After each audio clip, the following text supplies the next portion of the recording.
We have a wonderful group of panelists here, and the question that we're talking about is campus entrepreneurship, fad or fixture. And I don't know about you, but when you think of campus, the words campus and fad, you immediately start to think of eating goldfish or piling people into phone booths. If from a certain era, probably just bell bottoms and love beads or something from a different era. But as entrepreneurship, where does it fall in that category? And I think there are a couple of interesting, we've got some great examples here of specific students that are involved in the entrepreneurial community on campus. You also, Charlie Hoslitz here from OCR, and about a year and a half ago, there was a statewide kind of campus meeting on entrepreneurship. And I think it was amazing, almost, I think if not every campus, close to every campus was represented by having some type of an entrepreneurial center or other activity across the entire state of Wisconsin, which was impressive, and I think a lot of them were fairly recent additions to those schools. There's also a Global Entrepreneurship Centers consortium that they talk about 15 years ago, it was about a dozen people in a room, and now it's up to over 400. It's really something that you're finding on campuses across the country and across Wisconsin. So I'd like to start with having our panelists ask them to introduce themselves, talk a little bit about their company, and also their role in the company. We'll start right here, Forrest. We have two from person. So my name is Forrest Woolworth. I'm involved with PurBlue, and basically we're a mobile and social gaming company based in Madison. And I'll let Justin cover the full PurBlue part of it more. Basically my role is more business development, kind of PR kind of stuff. I'm originally a software developer by background. I was a computer engineer and computer science double major here on campus at UW. I'm also the co-founder of Capital Entrepreneurs, which is basically a community networking group for Madison area entrepreneurs. And basically this is it's kind of a peer support group almost, or like just a peer group for entrepreneurs. We started this in 2009, and with about 10 people, mostly young, pretty much just out of college, all doing something entrepreneurial related. And at our first meeting we had about 10 people, and we've now grown to over 150 entrepreneurs in the Madison area. So that's Great. Matt? My name is Matt Howard, and I'm the co-founder of UConnect LLC. We're a company that offers online food ordering. We locally brand all of our websites, and currently we have 3 websites, one here in Madison called BadgerBites.com. We also this summer expanded to Milwaukee, where it's BruceLeeBites.com, and in Iowa City it's called ICEats.com. So essentially we list all the restaurants, and then you can place your order right online, and then we fax the order to the restaurant, and then the restaurant will deliver it to you. So this fall we're planning on expanding to multiple campuses and keeping going with what we're doing. Hi, my name is Evan Sengbusch. As some of you might have heard Dan say earlier, I just finished my MBA at the Wisconsin Business School with him, and I'm currently finishing up my PhD at the UW in medical physics. I've been involved with a couple of local life science startups in Madison, but I think the primary reason that I'm here is that I also work for a venture capital firm called DFJ Mercury. They're based out of Houston, but they invest in early stage companies all across the Midwest with a focus in Denver, Ann Arbor, Chicago, and then hopefully now Madison. So my role with them is to evaluate some of the early stage opportunities in the area and source deals for them to look at, and then I also help them do some due diligence on some of their investment prospects that they're looking at in the other geographic areas that they invest in. Hi everyone, my name is Justin Beck. I'm the CEO and co-founder of PurBlue. We started this company in college in our dorm room, and basically kind of bootstrapped the business up. We worked with a small team of students, and basically we make mobile and social games for the cell phone, so Parallel Kingdom for iPhone, Android, iPad, also on Facebook. And via HTML5. So that's our product. We sell virtual goods, and that's how we make money. We've now bootstrapped this company, then got some revenue, got some profitability, and then we raised about $800,000 of capital, half from Wisconsin here and half from the West Coast. And then the revenue continued to grow, and so we're now at 35 full-time employees. We were at about 2 point some million run rate as far as revenue and growing. So that's what we're doing, and it's been a fun adventure, and I'd love to talk about campus entrepreneurship here. Great. Maybe talk a little bit, when you started, both Forrest and Justin, when you started PurBlue, kind of the idea and what prompted you to do this in the dorm room. So basically, when we started, it was very simple. Andrew and I, my co-founder and I, made one previous game before, and we just wanted to make another game. And so we had about 5 goals outlaid. We wanted to make something for the phone because that was kind of a new platform. We wanted to make something that was actually fun because our last game sucked. And we wanted to make something that could make some money because then we thought we could keep working on it. And we just decided to throw GPS in there just for kicks. And that's how the location-based gaming started up. So basically it was 2 a.m. Homework was extremely boring. And so we started with this idea then, and about 4 a.m. we had the original design, which probably about 0.01% of it has stuck. But those 4 goals still remain kind of the core values of us starting up. So. And was there a kind of Android competition at the time? And I'm just curious where that fit in, and maybe speak to that. So previously I was working at Google as an internship, and then so when I left Google as an internship, they announced the Android project and the Android competition. So originally we were submitting our prototype to Android. In between the submission to Android and not, I was actually working on a different startup company, and I turned that one down and then rolled this one up into that. So pretty much, I realized that the mobile opportunity was really, this is very early 2008, and I realized the mobile opportunity was really like at the cusp, and so that's why I turned down the other startup and turned this one up. When I left Google, that's when I really knew that I wanted to start a company, and it was just a question of kind of what macro to invest in. Didn't know that at the time, but. Matt, you get a very different online business. How about your idea, and how did that come about? Yeah, so we started up our business we didn't start it up to be new and the innovative thing here in Madison. We started up because a company here in Madison had already done it, and we started charging higher fees, and restaurants were pretty upset with the services they were offering. So we kind of saw a gap in the market, and we decided to take advantage of it. So we started up our business in 2009, took about 9 months to build the website and sell the restaurants. So in February of 2010, we launched the website, and only started with 5 restaurants. Really was slow going in the beginning, but since then we've grown it to 97 restaurants. So how we started up is kind of a funny story. My business partner had ordered on our competitor's website, and at the time we had, hadn't even started building the website, didn't even have the idea. And when the delivery driver got to the door and gave him his food, he looked at him and said, "Don't be ordering online anymore." And my business partner was like, "Why?" And he's like, "Because they're charging us really high fees, and they're charging you fees now too. They're charging you 75 cents every time you order." And he didn't know that. And he looked at his receipt, and sure enough, that day they had started charging extra fees on his order. So he called me and he said, "Let's start a business. Let's make it free again for the customer, and let's see what we can do." And from there, we've grown Madison's campus, like I said, to 97 restaurants, and this summer we expanded to more cities.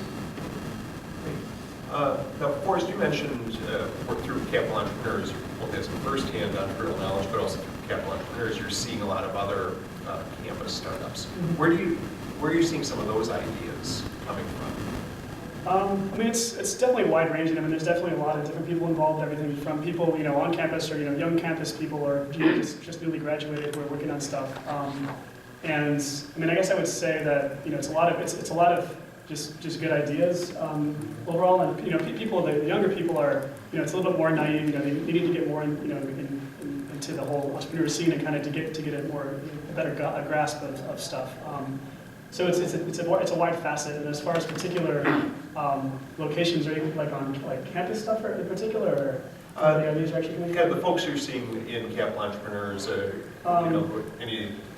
stories of what's prompting these ideas. I would say most of them are probably the business side. There are some tech side that come, but it's definitely more business focused, more on the idea side of they want to do this, and then they need to find tech, the tech developer part of it. Okay. Evan, a similar question for you. In your role, you're seeing a lot of different technologies across campus. Sure. I think my perspective is a little different because at least the part of the firm that I work most closely with is focused on life science investments. And so those aren't necessarily the type of companies that would be coming out of a dorm room.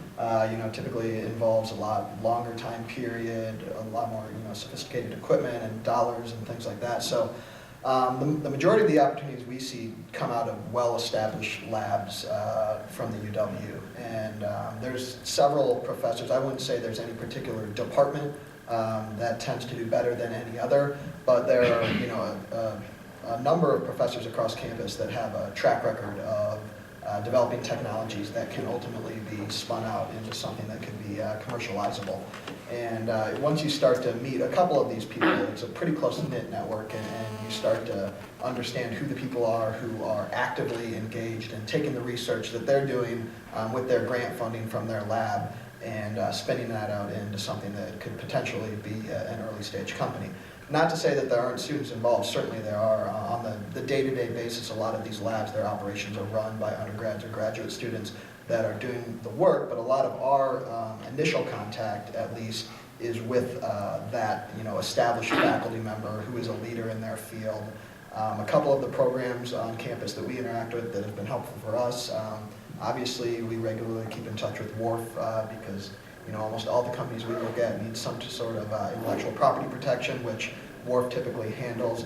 The Coulter program is a program that provides funding for early stage translational research at the UW, and they've been a great source of getting in touch with new technologies out of the UW. So those are a couple of places that we tend to look first and then branch out in our network from there.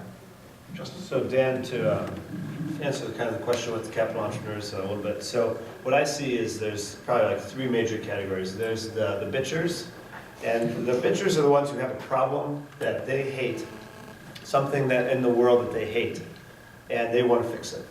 And that's one source of ideas. The other one is the ones who, excuse me, they know they want to start a company, they just don't know where to go, so they kind of roam around into macro selection.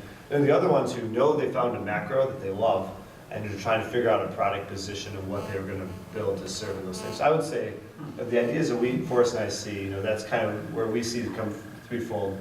And I could probably state examples for each, kind of entrepreneur in one of those three categories, at least on campus side. On the campus side, what types of students are you seeing do this as far as what level, what major, any trends? So that's what I think Forrest and I really love about this, is that we're seeing it all over the board, right? So we have tons of MBAs, business. We also have a bunch of grad students who are working on some piece of research that they want to really commercialize. And then you have also the very young undergraduates, like freshmen and sophomores, who are they're already more connected to, than me, to some of these fields, and they're diving into something. It's like, wow, you're just starting college and you're you know a lot. So it's really, I would say that age has really pretty much no bearing in the sense that it's all across the board. Like Forrest mentioned with the experience, that's where I think there's a lot of delta.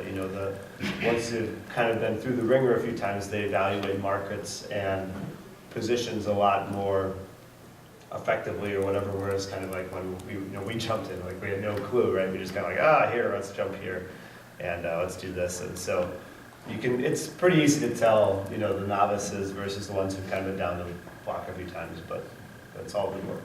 Okay.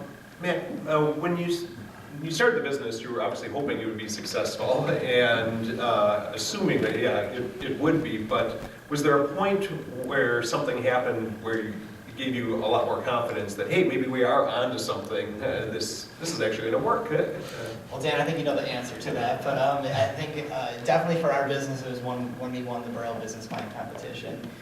For us, we really worked our butts off up until that point, and we knew we had a good idea. The problem was I was looking towards graduation, and my parents were a little skeptical on everything, and I was offered a position at a marketing company, and it was a great job, and I know I would have enjoyed it. And my parents were really trying to push me towards taking the position, just because it was a lot more secure, and I wasn't, spending my own money on starting up a business. But after we won that business plan competition, both my parents changed their mind and said, "Do not take that job. Make sure you continue your business." So for us, it was a really great thing to get the recognition from that, and know that we were onto something and that we could keep doing it. So that was one of the better moments in my business's history for sure. Great.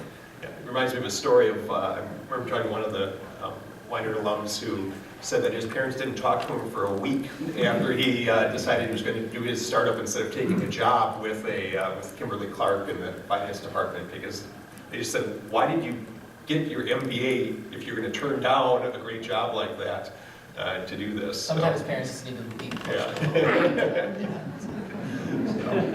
That's good advice. How about at Parallel Kingdom? Yeah, one thing I was going to say on that is great jobs are meant to be turned down. That is, you can always go work on a job, right? The opportunity to work on your company is something that comes in, at very select moments. And so, anyway, so with us, we had lost competitions, we had won competitions. And to me, that wasn't a key moment of success for us. The key moment of success was November 23rd, 2009. And we went to bed after working for 9 months on the third age of Parallel Kingdom. And for about the last month and a half, many of us were still in school. We had been working insane hours. I mean, we're talking 80 plus 100 hours a week on Parallel Kingdom, and with no pay. None of us were getting paid. John was still in class. He had not gone to school or any of his classes in the last 2 weeks, and we're trying to ship this age. And this age included a virtual goods business model that basically was going to make us money or not make us money. And we were yelling at each other. Everything was exploding. I remember going to bed. I wrote in my journal and I said, if we don't make any money tomorrow, it's completely fine. I'll shut the whole thing down and I will be very happy, because this is fun. This is great, adventurous, but we did our best. We woke up the next morning, we made about $5,000. And so basically we learned that we were going to still be doing this. And so that was the moment. So $5,000 the first day, but then we made about $20,000 the first month. And then that kind of revenue ramp is what kind of kept us going. But to me, revenue was the biggest metric of success, because that actually hit my goal of basically taking my time, instead of getting paid by the hour, of productizing something, putting it on a shelf, and then selling it and having people pay it, right? And that's like productizing your time and talent. And that was a key benchmark of success for me, and I think for our entire company as a whole. I would say something to that as well. As I definitely agree with you. I mean, we have a date in ours too. November 1st, 2010 was the day that we hit 100 orders in one day. Hey, 1 year ago. Yeah. Congratulations. Yeah, exactly. Didn't even think about that. Didn't even cross my mind. But yes, so that day was, the day that we were like, okay, we can actually make money off of this, and that's always something that it eases you a little bit, especially when it's, you're working a part-time job strictly to fund your company. So working 30 hours a week just so I can put the money back into the company gets a little nerve-wracking when you don't know if that money's going to be there. So it's really, I definitely agree with you on that. Evan, what are you seeing as far as, especially in the life sciences, kind of key inflection points as far as what investors are looking for in any of these startups? Yeah, I think one of the things that's a big inflection point that is kind of along the lines of what these guys are talking about is many of these technologies have been developing over many years in a laboratory setting that are funded by grants, and a lot of times there's a postdoc or a professor or somebody who has a stable, pretty good setup. But at some point you do have to make that decision to transition it from an academic lab setting to an actual company where you're actually going to go out and start to raise some money or put some money into your own. And you can do that sort of on a part-time basis and keep that cushy job for a while. But at some point you do kind of have to go all in and take the leap and say, this is something that I care about enough or believe in enough that I'm actually going to say, all right, it's time for me to leave this postdoc or leave whatever it is that I currently have right now as a source of income and devote my whole time to this, because as an investor, you're not going to invest in an entrepreneur that is doing this kind of on the side of their other job, because then they don't have enough stake in the game. You need somebody who's really gone ahead, full bore, committed to it. So I think from the med device, biotech kind of setting, that's the real big hurdle is, and it's also a two-way street, because sometimes you don't want to come out too early, because many of these technologies can be advanced quite a bit on grant money, which, as you know, is non-dilutive, which is also attractive from an investor standpoint. If we have a professor or somebody who's really taken this technology a long ways on grant money without having to dilute any equity in the company, that's also attractive. So I think deciding when to go ahead and make that leap into starting the company and actually raising funds is probably maybe the most important decision. And I have a few more questions, but I also want to make sure to open it up to the audience if you folks have some questions you'd like to ask. Venture investment, are you familiar with what the Mortgage Center is doing? Sang-Tai Kim, for instance, is its director, and one of the things he's trying to do is to accelerate and determine market relevance for some of the companies. Phoenix Nuclear Labs, for instance, is one of the companies he's looking at. Do you have any connections with him? He's looking for venture capital money, I know. Sure, so I actually do have quite a bit of connection with the Mortgage Institute. So my advisor, my PhD advisor is Rock Mackey, who's the head of the medical device division at, and actually mentioned Phoenix, I see the founder sitting right over there as well. So we'll say only very positive things about you. So I think the quick answer is yes, certainly we do have ties with them. There is a new program that they're working on called D2P through the Mortgage Institute, which is basically aimed at bringing in some people that would basically be part-time employed by the Mortgage Institute and part-time by external venture funds, that is aimed at basically I guess getting more attention paid to some of the things that are going on at mortgage and institutes for discovery by some of the outside firms, like DFJ, for example, is somebody who might be interested in this model. And this is a brand new thing that should be coming out soon, and hopefully you'll hear more about it in the coming weeks and months. So let me just make a comment on this. It's not a question. I heard saying give a talk at Engineers Day 2011 about their work, and particularly in connection with Phoenix Nuclear Lab, looking for venture capital. He said he had, you can correct me if I'm wrong, 3 large venture capitals from the 2 coasts vying to invest venture capital money. Is that more or less correct? Yeah, so I think you're probably referring to Shine Medical, which is a spin-out, essentially spun out of Phoenix Nuclear. Well, I remember, at my neuronal system necessarily isn't perfectly connected. The Mortgage Institute certainly gives credibility to an early stage company, and certainly helped us. And we went on a road show, and we went coast to coast, and did have competition for our last investment round. And I'd say that the Mortgage Institute helped promote that.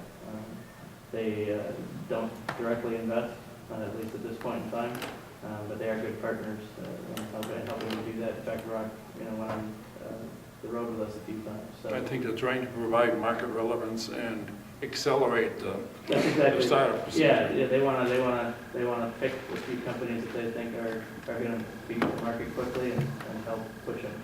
And the other point I would make, a pitch for the Mortgage Institute, is there's a lot of space there at that new amazing building in the middle of campus that at this point is certainly underutilized, and much of it is actually open to the general public. I don't know if people know that, but they have some really nice facilities if you want to host a demonstration or utilize some of the resources they have.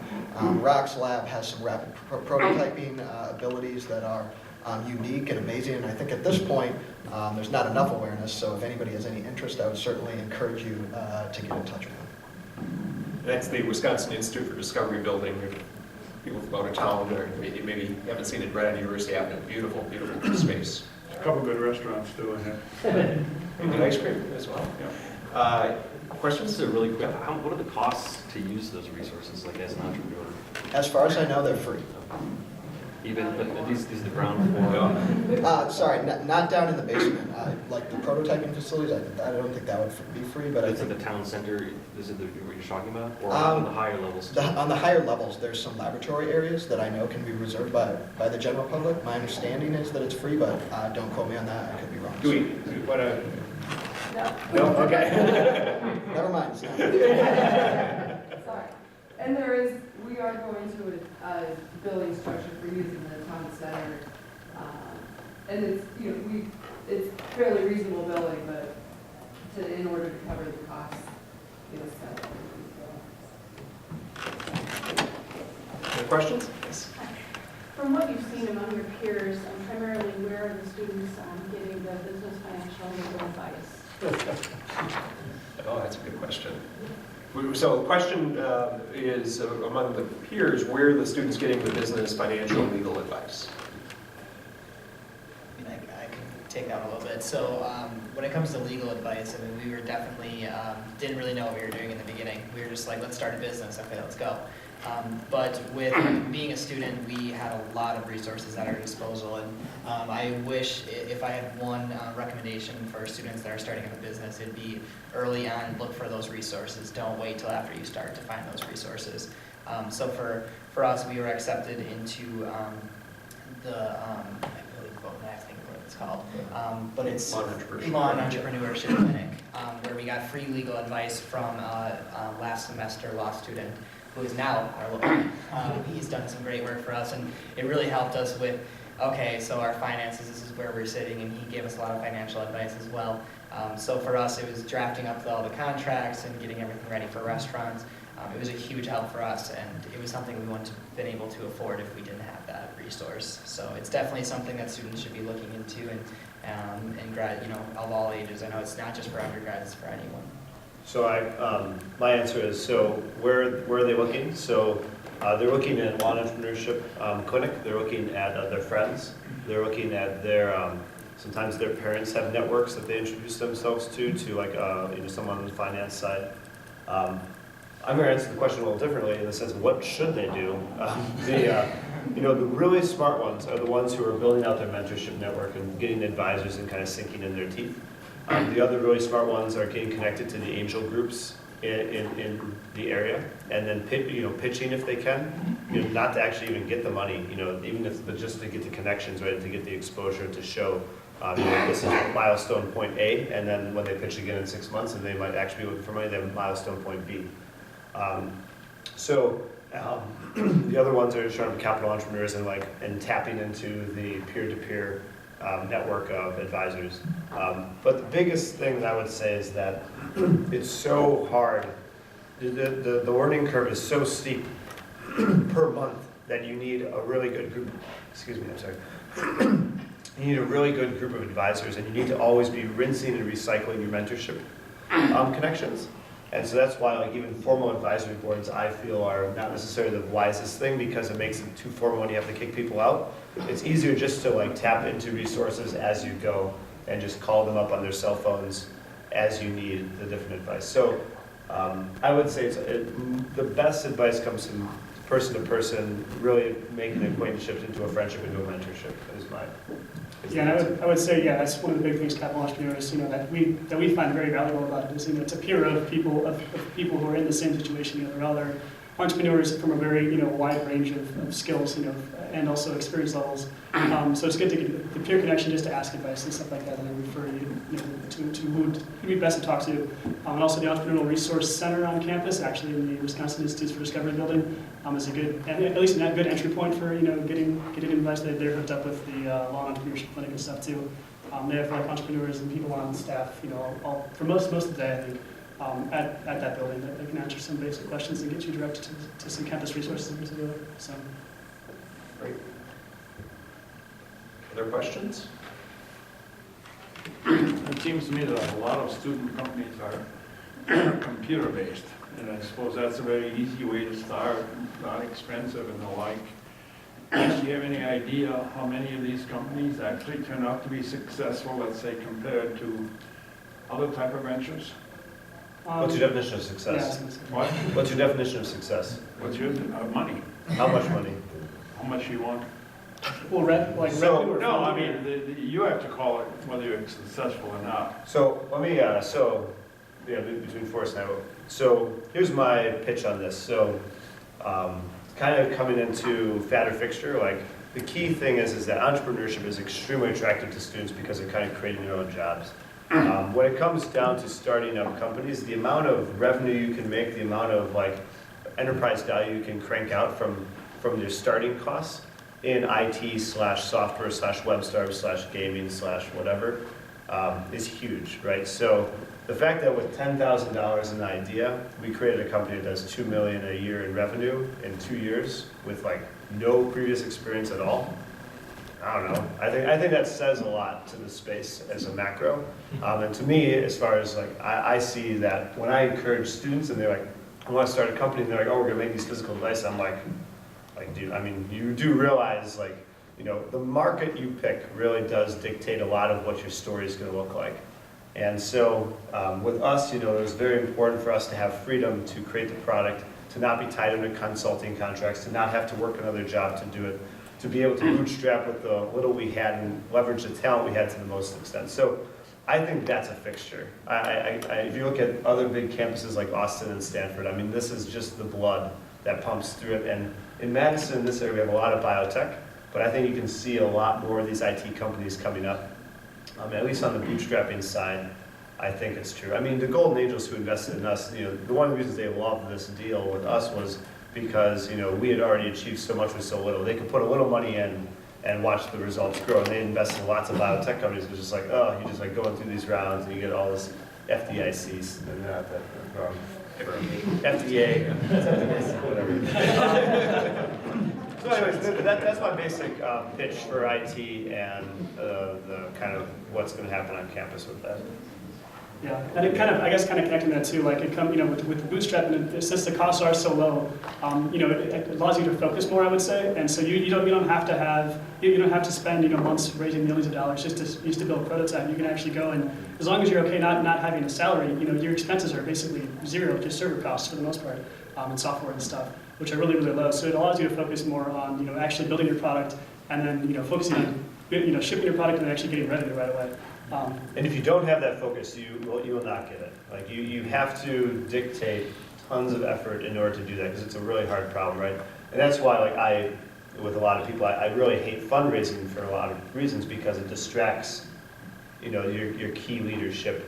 The people who are the most capable of working on the strategy of the product are now working on the strategy of the funding, right? And it comes down to, you know, what's your top idea when you go in the shower, right? Are you thinking about your investors and the politics and, you know, what you're going to say? Or are you thinking about how the heck can we make this product actually work for our customers? Mm-hmm. And then one quick comment on the IT side, even though it's not my focus, I do think there was a little bit of a sense, at least among the investment community, that maybe Madison and the UW kind of missed out 10 years ago on the, you know, the internet wave. Because we do have a fantastic computer science department at the UW, but we've seen minimal startups coming out of it, unfortunately. However, I do think lately, you know, guys like are sitting next to me right here, there is a little bit of momentum building in that area. There's the new 94 Labs that looks more at these internet-based startups in Madison and Milwaukee. And so I do think that there's some momentum growing on the IT side in Madison, which is encouraging. Yeah. Come hell or high water, we will crack this nut. Your question about success reminds me of one of the definitions of an entrepreneur is someone who is happier working twice as hard for half the money for himself or herself than for someone else, which I think there's some truth to that. Yes. What about intellectual concerns? I mean, especially, you know, when you're first starting and you have this great idea and you think it's going to be successful. Are you worried about someone, big corporate or someone possibly getting? So what I would say, it kind of gets a lot from people, and basically ideas are completely worthless for the most part. I mean, ideas are a dime a dozen. Even if your idea is 1 in a million, there's 300 other people in the U.S. alone that could have your idea. And what it comes down to is execution. And so there are very, very, very few people who can actually execute your idea. And so sharing it with people is not, they're not going to run off and do it the next day. Like the people that, you know, you would share it with were actually going to be able to do it, let alone have time to do it or want to do it. So I would be, you know, I would say don't be afraid to share ideas around. I mean, that's actually, I would say it's a better idea to share ideas because it helps you get feedback, it helps you refine the idea, it helps, you know, if you bounce it off somebody who's, you know, even kind of in that field, they can give you specific, you know, guidance and feedback, like this part's not going to work, and it'll help you kind of focus your idea and refine it. So I would say actually, you know, not shopping it around, but just talking about it is actually really, really, really beneficial. Yeah, I would definitely agree with that it's all about the execution. You know, in my industry, there's many of companies out there that are doing what we're doing, and there's many smaller companies out there as well. I mean, just one that I know of in particular is also on 3 campuses, just like ourselves, and we've been compared with them, and through the grapevine, I find out that they've their dad has given them $500,000 to start their 3 campuses. Well, I want to look at them and go, I did it with $5,000. So it's all about execution. It's all about working your butt off to get it to where it is. You know, we didn't make any money for 2 years, but we were okay with it. And if you're okay with not having a life, then you can definitely start a tech company. And I think the best thing of what these two gentlemen have said is that when you devalue your idea and value your plan, it sort of makes you actually have to have good answers to your questions.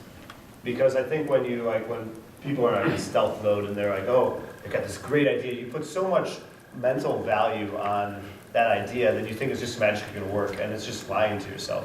So at the same time, I would say there are times when you have competitive ideas in market research. So for example, we spend hundreds of thousands of dollars to figure out what doesn't work. You know, and so for example, in location-based gaming, we realized very quickly, well, not very quickly, it took us a long time, but we realized that people don't move. You know, people are very boring with where they move. They go 3 places on average a week: work, home, and maybe one other place like a gas station or a grocery store, right? So for us making a location-based game, that was extremely valuable competitive insight, right? And so we then pivoted to adjust to that, and we beat our company. We're the only one of the 8 original location-based gaming companies that exist now. Now, that's important, right? So, you know, when I was talking to the original location-based gaming companies, I might have held that idea back, right? That one little nugget of information. But now, there's tons of companies, I tell them that. And I say, hey, you know, just FYI, you know, this doesn't happen, you know, that assumption's wrong. And I think it's good because by holding your competitors close and by giving them a little information that's like free insight, they in general tend to give you more information and insight, and then you can both competitively progress faster. So I think in the local area, you want to share your ideas a lot to try to get feedback and validation. On the smaller sense, you got to be a little more fine-tuned with how you do it on the later stage. Like when you know you're talking to someone who actually has the resources to execute, there you be a little more careful, right? So, and then obviously on the other side, with the companies that we look at, the answer is, you know, the complete opposite. I agree with everything these guys said, but you know, if your product is a molecule that anybody else can make, if you don't have intellectual property that's going to protect you, then you don't have a company. So. Fortunately, we have you know, one of the best tech transfer offices in the country, which does a great job. So. Any other questions? Yes. I was wondering if there are any students that are producing products that are not technology, that are innovative consumer products. just out of curiosity, why are you curious about this? Like, I'm just context. Why am I curious? I've produced a consumer product, and in the investing world in the U.S. and not only Wisconsin but the U.S. A lot of investment is going into technology, but not innovative products. And so I'm wondering if there are any students that are trying to produce these sorts of companies. So my short answer is yes. Flat Coal is one example off the top of my head. He's not a student, but he's, I would say, I guess that's not a student. So, Scotty Nation is another great example. We started that when he was an undergrad. There's a coffee cup company in Milwaukee. So the answer is yes. I think the reason there's less of them is logical in the sense of it costs a lot of money to get in that space. And it's not even on the cost of goods side, it's on the brand building side, right? So building a brand, and Scotty Nation is a perfect example. They really hit it, right? They did a very good thing, but brand building is extremely expensive. And so, I think it's just something you got to think about. And I think when students are building these businesses, you got to think about the macro you're going to build and how you're going to actually generate enough cash. And kind of what's your definition of success, right? Is the definition of success $100,000 a year, or do you need something a little more, right? $2 million a year, I mean that's a lot, but to us that's not that much, right? I want $10 million a year, $50 million a year is the goal, right? So, so there's a large range of options. You also, just as we're talking, think of there are other businesses that students have started that are completely on the service side, ranging from doing officiating for sporting events, meaning soccer and kind of not professional, but setting up, and then we're going to have really good officials for these because that's an unmet need, I guess. MUFA, right? MUFA, the Ultimate Frisbee League. Oh, that was a startup, I'm pretty sure. The service businesses are still cheaper to Yeah. start up. Yeah. So are these companies having any luck with raising funds that you mentioned, the 3 companies that you were talking about? I think, well, Scotty's been, I would say, the successful company, but they would fall in the category of bootstrapping it. That it wasn't investment dollars that In the came beginning. in the yeah, and they've just grown from that. So here's what I'd say on this, and this comes actually from Shermana. I can give you the name later, but we in the world have this misconception that success comes kind of connected to fundraising, and that it's very not true, right? So fundraising is fun, cool, exciting, yeah, it's great, but success is success and is driven by revenue or market penetration or changing the world. So one thing I would say is that there's companies that are fundable and there's companies that are just not. You know, and there's raising money for a non-high growth business is a real big mistake.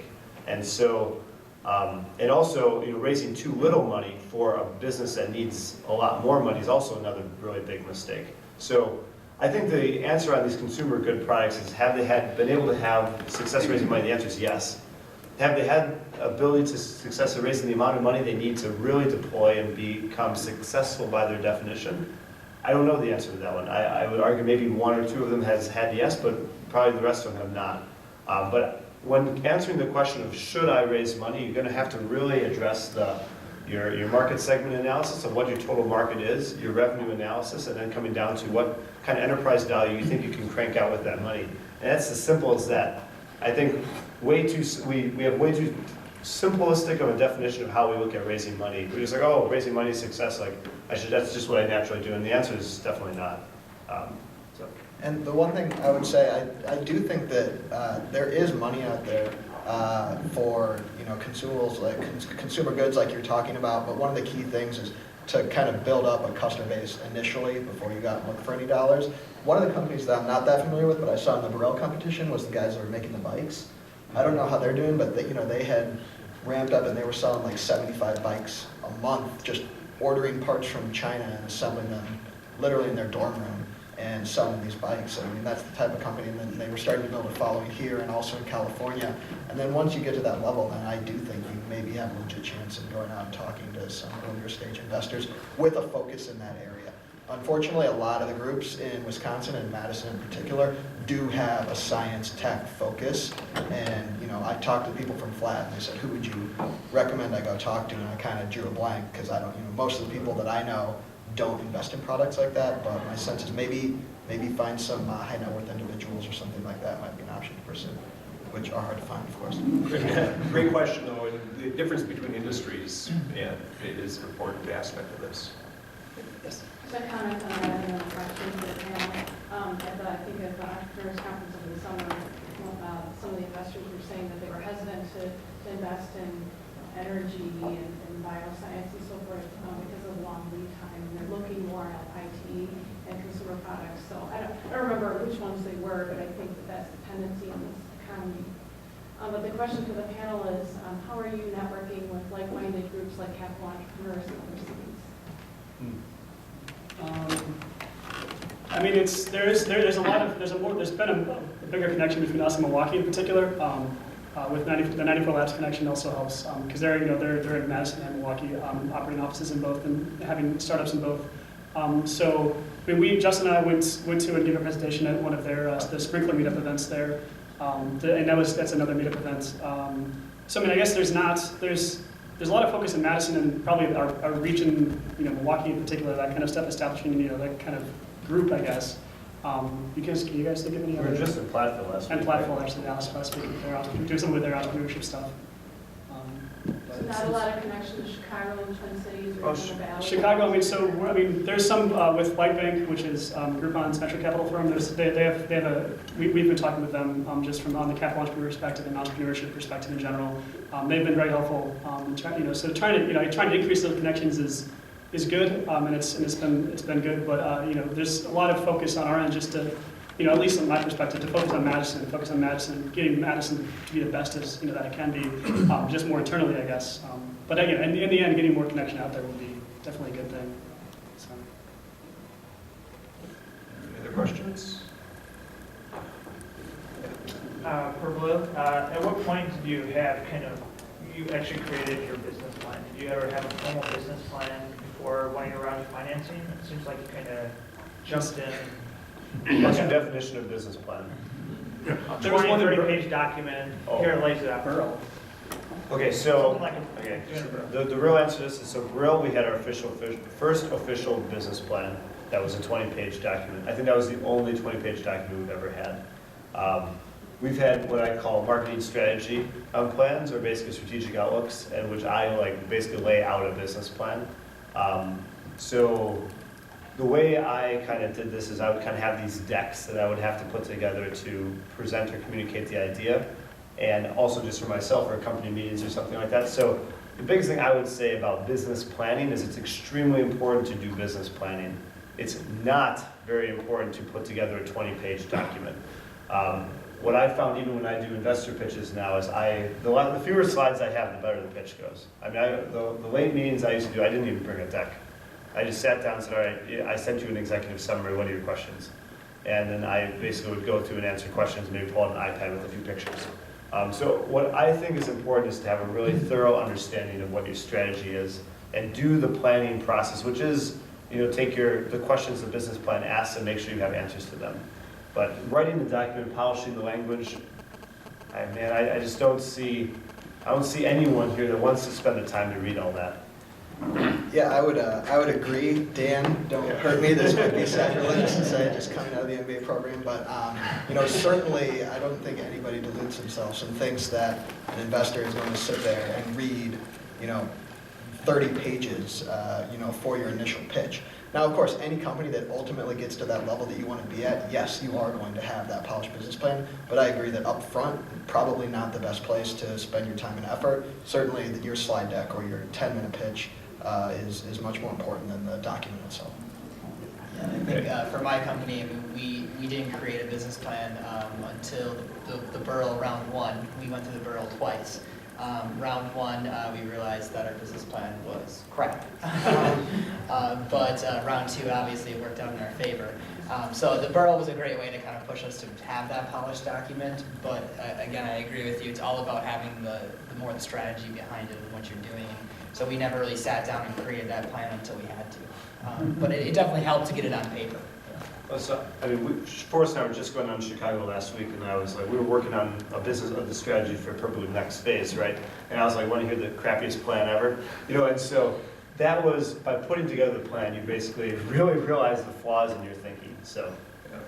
And that's, I think, the debate going on right now with business plans is spending a lot of time polishing the language probably doesn't add that much value, but having some structure or framework that forces you to ask the tough questions and have answers to them is still very valuable to start out. And there is this issue, well, if you want to get investment money, what do you need? Probably initially you don't need much, but before they write the check, there probably is going to be some type of document that they're going to want. I think our business plan also really helped us with answering the questions that every investor is going to ask us. How are we going to beat our competitors? How are we going to be able to do it in this market? And I think that was what really pushed us to be able to answer those questions. So if it wasn't for that business plan, and yes, it was a 30-page document, and it was hell to put it all together, but in the end, it helped us be able to answer any question that was thrown at us. So I think that was a huge help for us. Other questions? If you were to, when you started this, what were some of the things that were the scariest or most worrisome when you were getting your operations up and running? Well, I know for me it was making sure I graduated. So it's something I took the majority of my time, and I enjoyed doing it. It was something that you had to balance school with a part-time job plus starting your own company. And it was also the fact that I was putting all my money that I was making back into the company. So it was more of a financial concern for me, and and then obviously making sure I was still going to be able to get done with school in time. So being able to do it in 4 years was something I really wanted to do. So I was glad I was able to get it done with. So I think that was my biggest concern was, I'm in college for a reason. I need to make sure I finish my college degree, and then also just making sure we had the finances to do it. I haven't taken the leap yet, I'm still scared. The two scary things for me, even in the beginning and now it's still a fear of mine. The thing that scares me is looking back and watching everyone follow you. Now I have 35 people that are following me off the cliff. But in the beginning it was a small group of us, but it's just scared me a lot because you're leading them down this thing, and if it doesn't work, if it doesn't work out, you basically led them down the wrong path, and you're responsible for that leadership. And so I think that's by far the most scary thing that I can experience in entrepreneurship. And on my end, I was never kind of really scared about the sacrifices I was making because I was like, oh, worst case, I just go get a job, right? And no matter how broke I was, it doesn't really matter. In a few years, I'd be not as broke. So it's really the leadership of like where you're leading people. The only second other thing is basically, I think the thing I realized, I have this metaphor, is it's always like you're walking a tightrope. It feels like if you're not always providing all this correction about the balancing of where you're balancing, it seems like you always are almost about to tip over.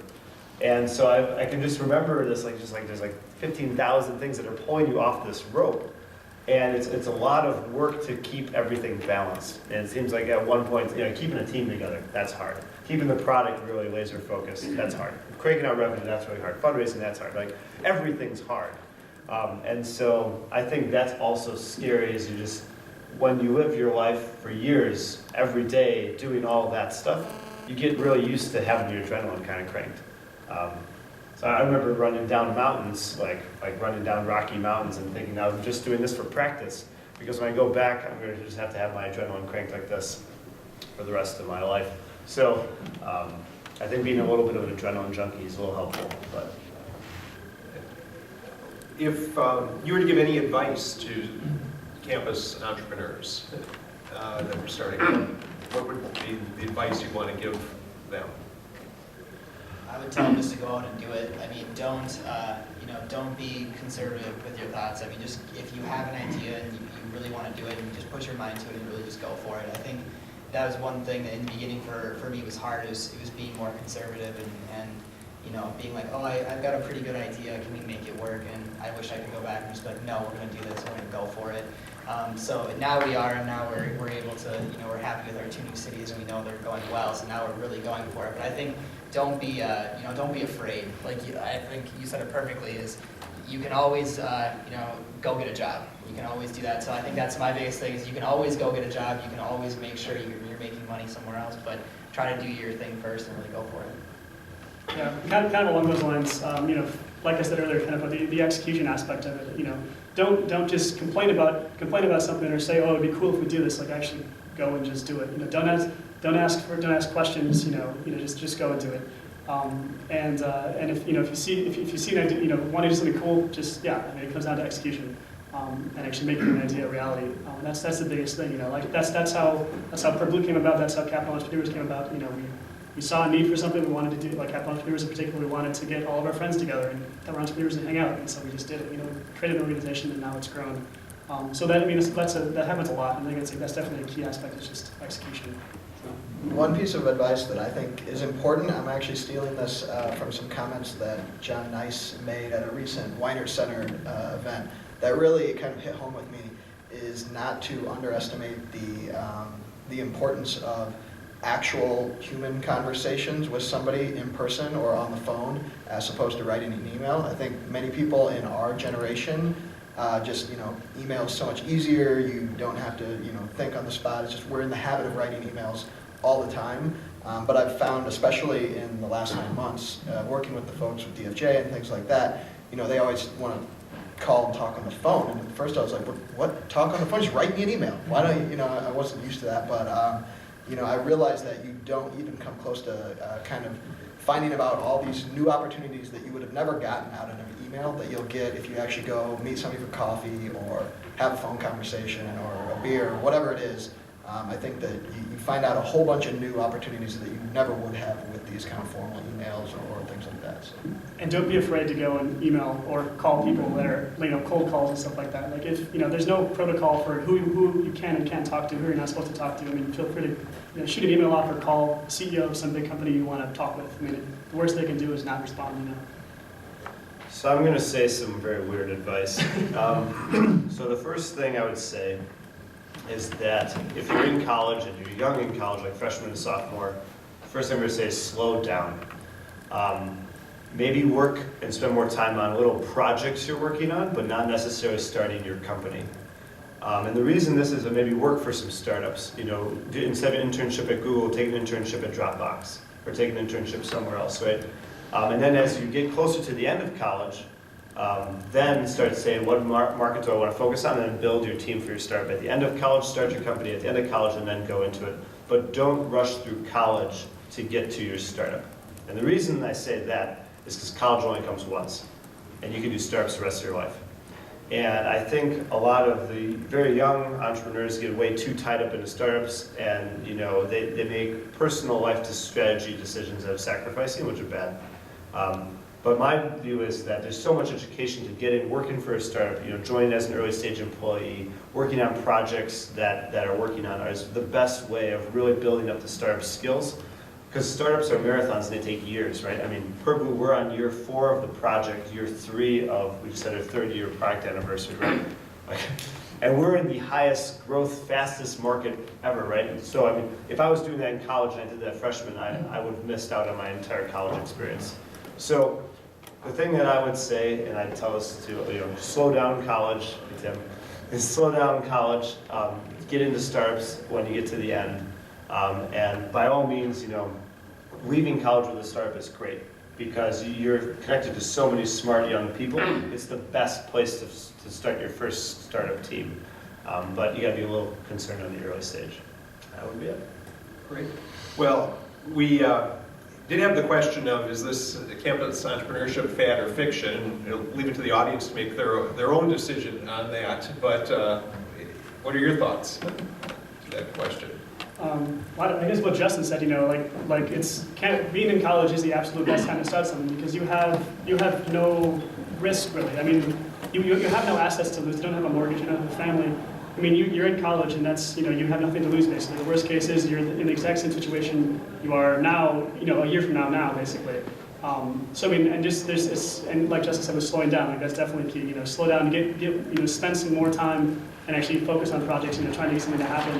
And you're around some of these smart people and amazing people that that you can potentially network with and partner with. That it's never going to happen again. Outside of college. Yeah, and I think there's so many resources that are available to college students right now that it is the perfect time to start a business because there is so much out there. I mean, the countless people that we've met from the competitions. Dan, for instance, has been, I've gone to Dan with kind of being a mentor for us, like asking him questions. It's really great to have these resources, to have people that you can met through that. So college is definitely the time to start looking into it, and I definitely would like to see more students doing it. Yeah, certainly Fixture. I think especially with the way the job prospects are now, and I think will be going into the future for somebody with just an undergrad degree. It's not like it used to be when you do your 4 years and you're guaranteed to have something lined up. I think many more people now are considering something that on their own is a viable alternative. Great. So I'm a Fixture as well. I think it's extremely important to encourage entrepreneurs that are young, especially in the job markets. I tell everyone who bitches about unemployment, say, hey, start a company, guys. This is, that's what, might be telling you. Is that if, So I think, but we're a long ways away from that. We're on day 1 of a very long cruise. And I think, if we focus on like the engineers, a great computer science program, a lot of them just ship out. They move out of the city, right? We have to start making more role models of great companies and how to create companies to get people, as students, thinking about entrepreneurship in a more solidified fashion earlier. Because they're still stuck in the, I need a job, I need a job. And I think that comes from our Midwestern roots. So anyways, that's what I'd say. Well, please join me in thanking the great panel.